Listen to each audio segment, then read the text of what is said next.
In this fairy tale, there's a princess, right? And many women really do look for something like this in life, and men also adopt this model of behavior, among other things.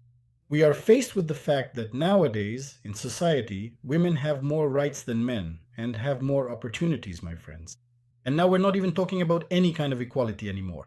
That is, in the case of a divorce, the woman gets the property and takes the child.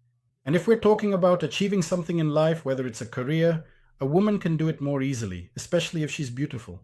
And nowadays, so to speak, technology allows you to turn almost any creature, any beast, into a beauty.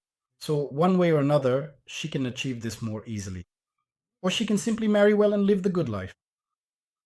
But if we're talking about, so what exactly is the problem here? A woman in this situation refuses to fulfill her so called natural duties, meaning she does not want to take care of the household and she does not want to invest in the relationship. And now, back in the past, there were no dishwashers, no washing machines, and many other conveniences and modern comforts that we have today simply did not exist. But she still wants to receive these phrases like, but I'm a woman, right? So she wants care, gifts, attention, and protection. And in return, what? Nothing. The man starts to adapt to this. These are the phrases we constantly hear. You're a man, you must, you have to. Unfortunately, I see this in my consultations when men come in wanting to get their girlfriend back. Their minds are already reprogrammed. They genuinely feel guilty, even though that guilt is completely misplaced, my friends. What does this ultimately lead to? The man works himself to the bone and gets nothing in return.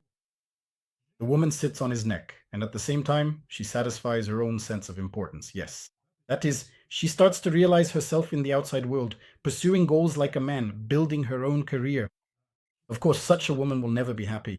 You can say that with confidence. It's a completely different situation if we're talking about the mother of my children, the keeper of the home, who gives her love and invests in the family. It's not hard for me to support her, to give her gifts, to do nice things for her. I have the desire to do this, to show my gratitude to this person, because I am immensely grateful to her. But it's a different story when a woman is just a diva, looking for adventure and pleasure in life, and the man is supposed to be this fairy tale prince who will create that fairy tale for her, right? In other words,